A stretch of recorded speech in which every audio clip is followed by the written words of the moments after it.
Something was crossing in front of the television, moving closer to Lynn. I told myself it was just her dog, right? The color drained out of my face when I noticed the puppy sleeping in the far corner of the room. I picked up my phone and dialed Lynn. I didn't know what I would tell her, but I knew she needed to get out of there immediately and never go back. Damn it, straight to voicemail. That stupid old phone of hers. The full shadow now hung completely over Lynn. Her hand jerked, flipping open her cell phone. My phone was ringing. I answered, Lynn. Lynn, can you hear me? You need to. A burst of loud static forced my phone reflexively away from my ear. On the webcam, I saw Lynn's lips begin to move. Her eyes were shut, but she was speaking. I heard her voice come across the phone, but something wasn't right. She was speaking, but a second, deeper voice echoed hers in perfect unison. Don't turn off the webcam. Agramon would like to see you. Don't turn off the webcam. Agramon is ready for you now. Who? What? What does he want? I yelled in desperation. He wants to eat your skin. The line disconnected. The shadow across Lynn's bed changed directions. It started moving away from the bed and towards her laptop, towards the webcam. As the shadow moved closer, small streams of gray liquid rolled towards the lens. The images coming across my monitor began to shake violently. It was almost here. I could now see the top of its head. It was crawling towards me, with strings of silver and black hair hanging over its face. I remembered those hateful eyes, and I lost control of my bladder as it slowly began to tilt its head up. And then I did it. In panic, I slammed my laptop shut and threw it against the hard tile floor before collapsing to the ground. I wished for a panic attack to take my consciousness and end this nightmare, but it didn't come. I crawled to the panel of switches a few feet up on the wall and turned on every light that I could. I noticed a bottle of wine still open on the kitchen counter and drank most of it down in a single swallow. I reached up, pulled open my apartment door, and stumbled across the threshold, extending half of my body into the common hallway so I wouldn't feel so alone. A pathetic coward sprawled out on the concrete. My phone began to ring. I crawled to it. Lynn's name was flashing on the caller ID. I held it in my hand, paralyzed by fear. And then the ringing stopped. I took another mouthful of wine and mustered the courage to call back. It went straight to voicemail. And then again and again as I tried to call. Eventually, the shock and drowsiness from the wine got the better of me, and I passed out on the floor after making a few more attempts. When I awoke several hours later, despite the broken laptop and empty bottle, I wanted to believe that it was all some sort of horrible nightmare. Out of the corner of my eye, I saw blue flashing light on my cell phone. You have one new voicemail. My hand trembled as I dialed my voicemail and entered my passcode. The message was time-stamped and was from the missed call I had from Lynn before passing out. Her voice. She was in tears and frightened as though I had never heard her before.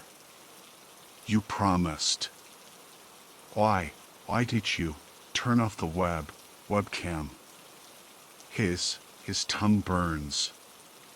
With a crackle, the message ended. 2 years have passed since that night.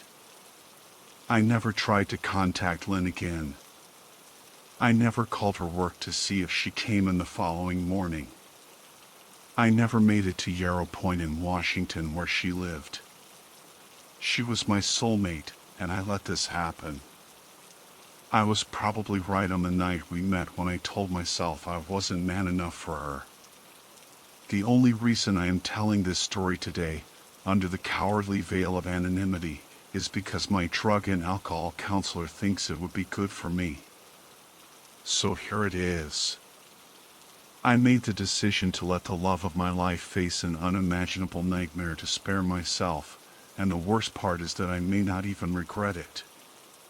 Now, if you will excuse me, I think I need another drink.